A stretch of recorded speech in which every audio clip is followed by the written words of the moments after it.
I grew up surrounded by a loving family and good friends. An ordinary family and an ordinary me. In terms of my look, academic, and sports. But I think I was very fortunate to have good people around me. Maybe that's why I have a tendency to trust people too much. Because of this, I often hear people call me naive or mystical. This story is about my pathetic mother-in-law, who bullied a trusting daughter-in-law. My name is Mary.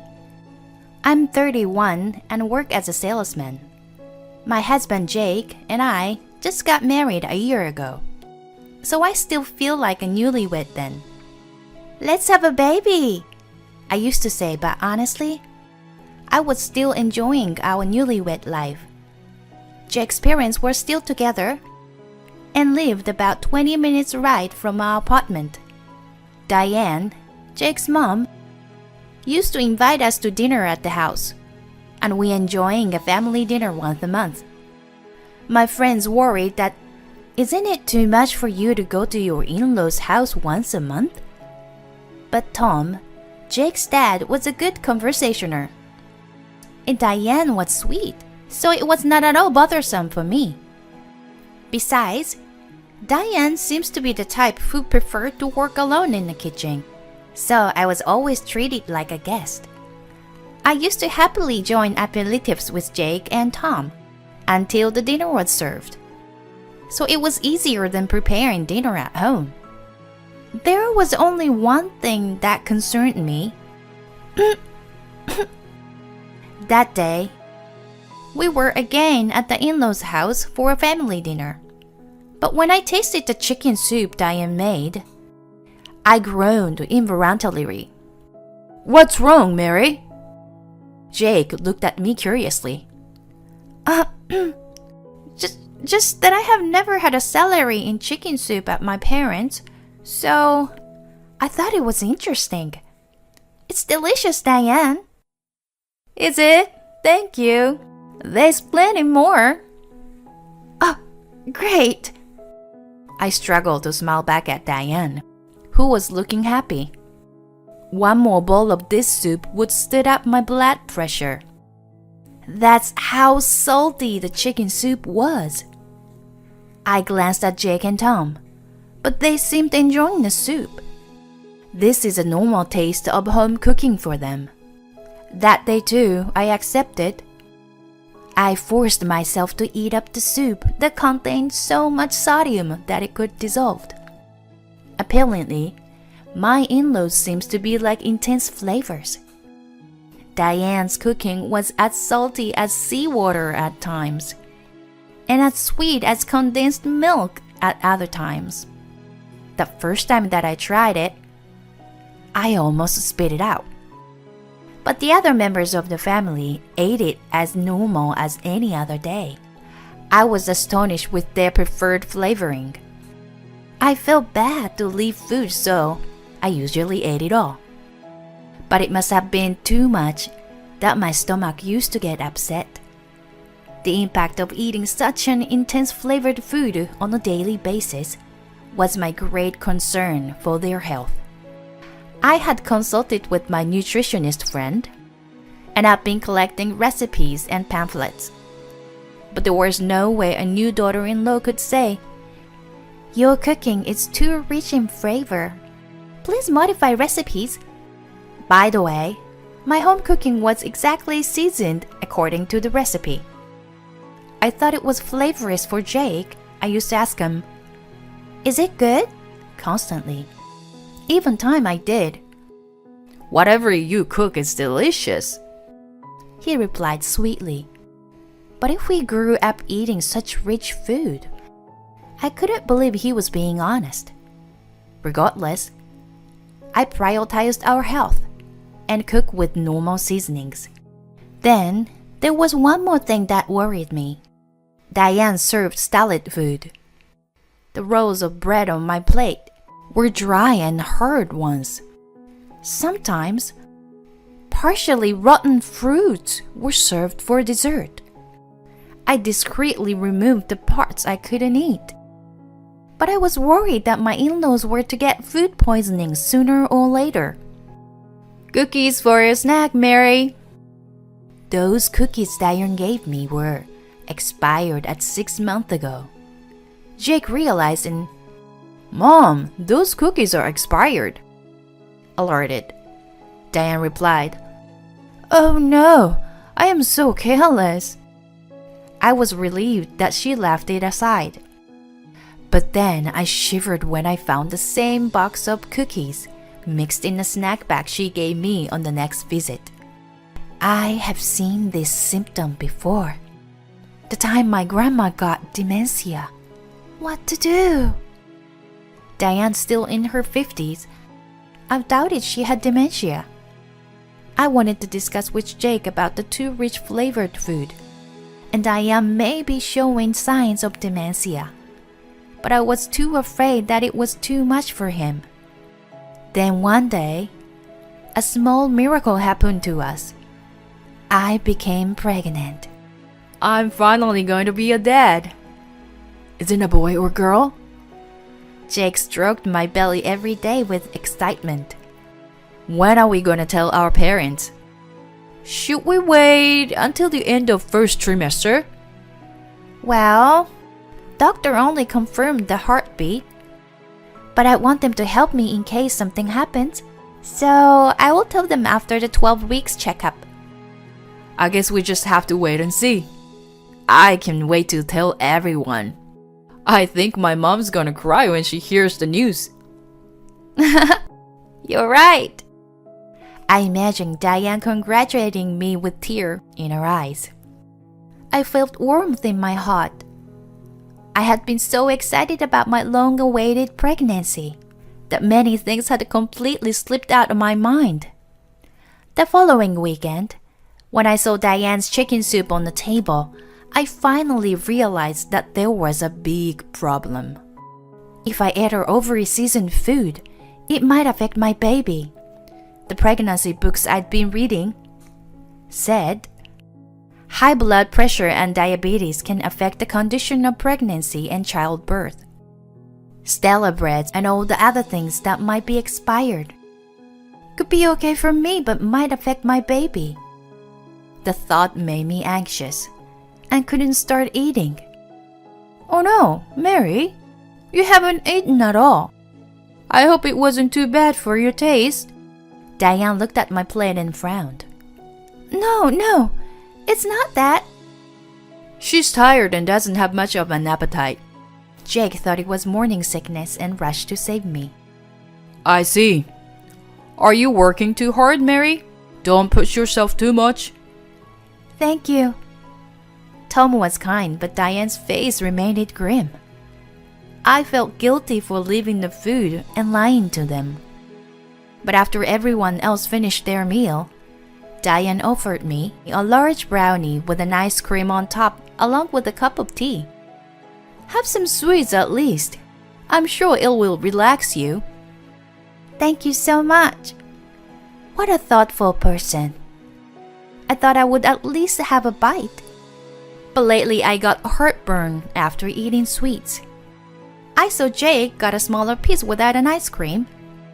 I whispered to Jake so that Diane couldn't hear from the kitchen. Jake, can I switch with yours? Huh? Oh, sure. He gladly passed me his plate, and I cut a thin piece with my fork. It was moist and soft. I put it in my mouth and downed with tea. Huh? This brownie is a little hard. Jake had cut his in half, and when he tried to put it in his mouth. No! Diane screamed as she burst out of the kitchen. My heart jumped a bit at the sudden outburst. Jake looked equally puzzled when Diane took his brownie from his hand. Why are you having Mary's brownie? I gave it to her. Doesn't matter who eats it. Yes, it does.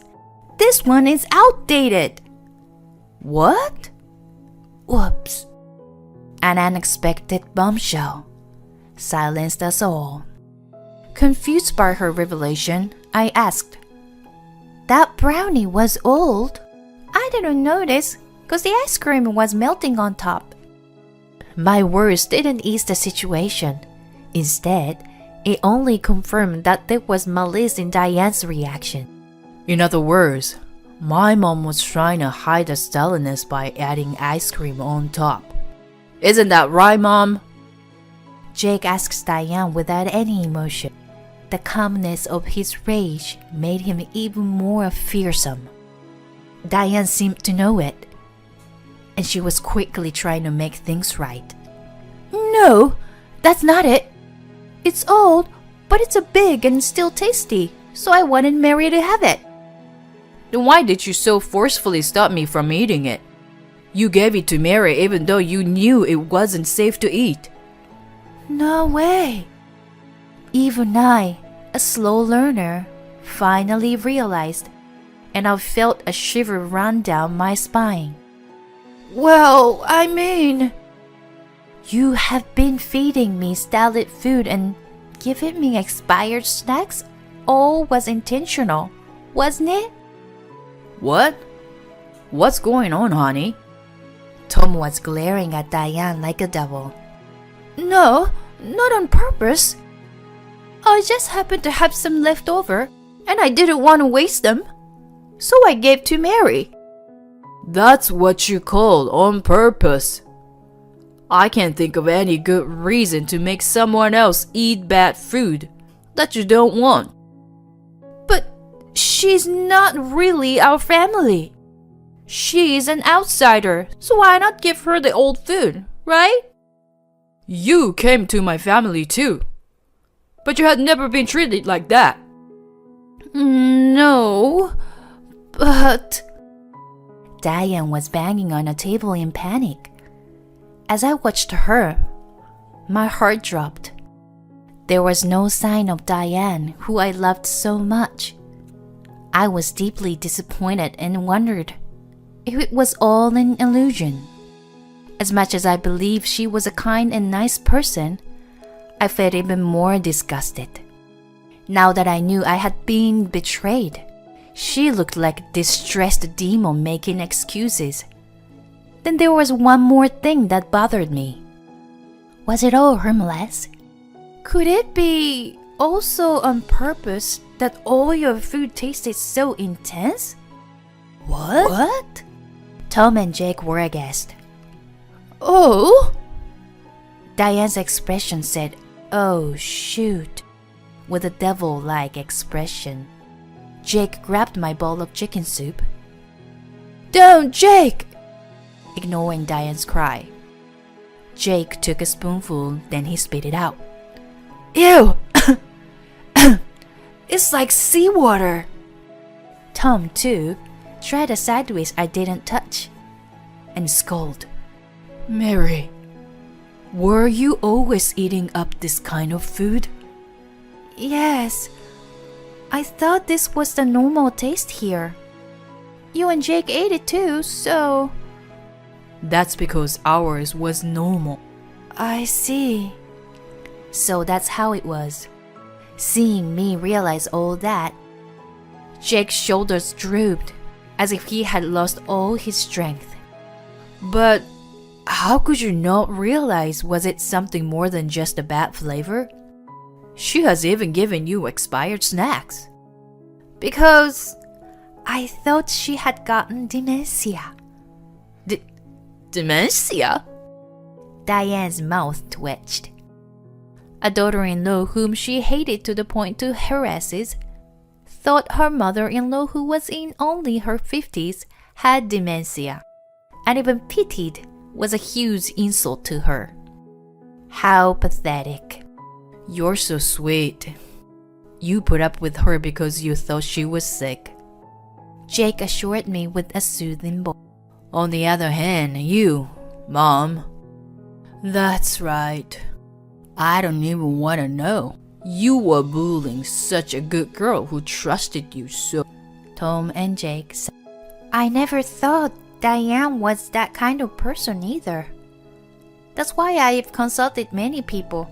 Like, Diane's taste buds are off and I am worried about her health. and Diane's still in her 50s, but she is showing dementia symptoms. Huh? Many people? Her expression changed quickly. She never thought that her misdeed had been spread. Like my parents, my friends, people at work. Oh, they were all helpful. They gave me all kind of tips and pamphlets. Here. I pulled pamphlets out of my bag and piled them up. I had been carrying them around with the intention of talking to Tom and Jake someday. I never thought it would come handy in this way. Whoa, you were really worried about her. The men unfolded the pamphlet as if they were moved by my action. Of course, Diane was upset. You're terrible. I am not sick. It's you who are terrible. Unlike you, she has a pure heart, so she was sincerely concerned about you. Shut up! Shut up! I didn't like her from the beginning. She became defiant. She pointed and glared at me like a demon. My beloved son was taken away by a dumb-faced woman like her. She didn't even notice the harassment. Are you the dumb? I wish for a beautiful and successful woman who makes me proud to walk around with in public. Diane, you are an idiot. Do not see what an amazing woman Jake married. You were being fooled by her. What the? In front of my eyes, my in-laws were having a fierce argument. Seriously?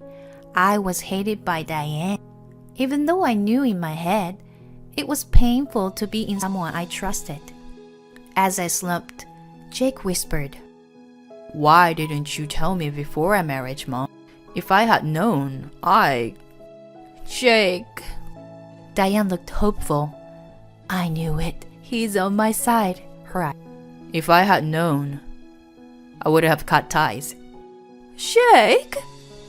Ignoring Diane's despair, Jake held me tightly in his arms. I'm sorry, Mary.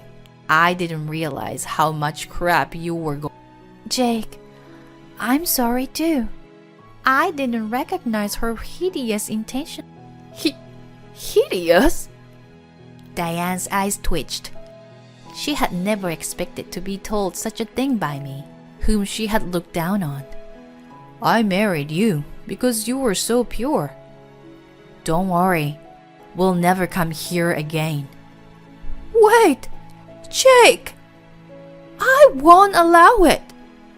You were a terrible mother. I'll never let you see your child. A child? Are you?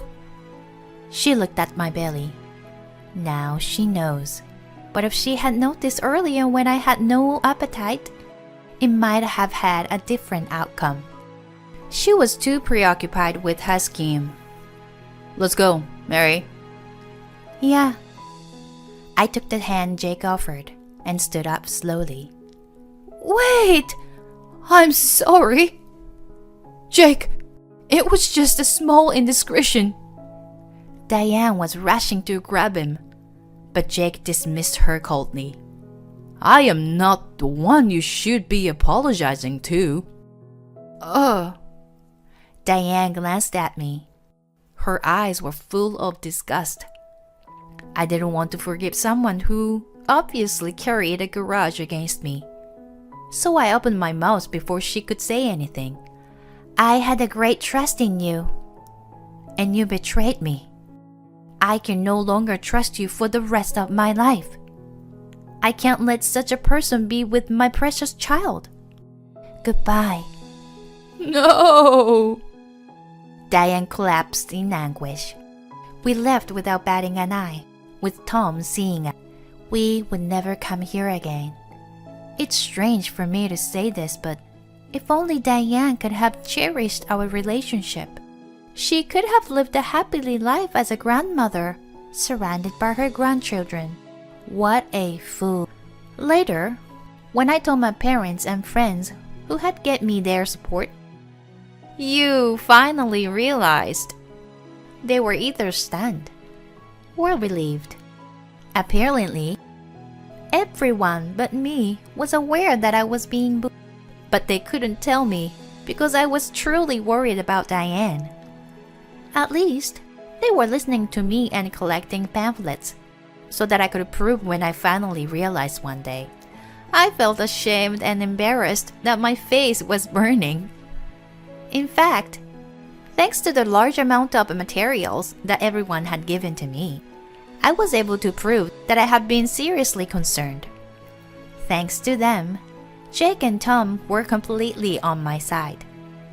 I realized once again that I had been truly blessed by the people around me. About 2 years later, I have been busy taking care of my little son. Today is his first birthday. Birthday cake, fried chicken, and some other stuff. I am hard at work preparing dishes I'm not accustomed to making. Jake has been a great dad by playing with our son and changing his diaper. In the middle of it, I got a call from Tom. He was invited to the birthday party. I picked up the phone without hesitation, thinking he might have something to ask me.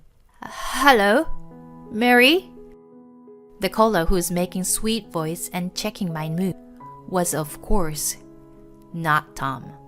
Even after 2 years, I know it's Diane. After we cut ties, we moved to a new place far away from her, and only told Tom. I also blocked Diane's phone number and had my number erased from her phone as well. Thanks to Jake and Tom being shielded between us, I didn't get her unwelcome visit at the hospital when I gave birth. I've been able to live a really peaceful life, and now she wants to ruin it. Just the thought of her on the other end of the phone, I get goosebumps. Where is Tom? He's in the bathroom right now. Hey, isn't it my grandson's birthday today? I don't think Tom told her, but she might have noticed him discreetly preparing gifts. Jake sensed something is wrong from my tone of voice. He gestures to take over the phone with a worried look on his face, but I give him a thumbs up. I continue the call. I am too, a mother now. An innocent, lovely wife is a thing of the past. Listen, Mary, I seriously feel bad about what happened. I was wrong to do such mean things. I regret very much. So I want to see my grandson soon. I'll buy him lots of cute clothes and toys. See? Okay? Well, I don't need you to hide needles in or bug the toys. So, no, thank you. No, I wouldn't do such a horrible thing. I mean, you fed me all those disgusting stuff. You're exaggerating. It wasn't that bad, was it? Too much salt, sugar, and mold, too much of any of it would have destroyed my health. But, I mean it. I really regret. I'm sure you were kind enough that you would understand. You're right. I'm often told that I am kind. Yes, you are. But it's not that I'm kind. I'm just naive and trust people too much. If someone betrays me, I will never trust them again. So you will never gain my trust ever again. And I will not forgive you. I'll never let you see my precious son. Wait, Mary! Hey, what are you doing? Tom. I can hear Tom and Diane yelling at each other on the other end of the line. I quietly pressed the end button. Sorry for that. But you're getting stronger, Mary. Jake sighs in relief. He places his hands on my shoulder in encouragement. Of course. I'm his mother. My son looks content lying in his crib. And when he sees me, he flaps his hand happily. In response, I pick him up and rub my cheek against his. His body is small and soft. His mouth has a slight scent of milk. His dark eyes reflecting me. The presence of my son gives me an overflow of protective maternal feelings. For my son, I can be an angel or a demon. I've outgrown my gentle but naive wife. Oh, it smells so good. It's about time the birthday cake is ready in the oven. My innocent son happily replies, to which we smile broadly. The day when I was oblivious of the malice of others, I was carefree and happy. But that was because of the people who protected me. So now it is my turn to protect my family. I'm adamant to be stronger and stronger, so that these happy days would continue for a long time.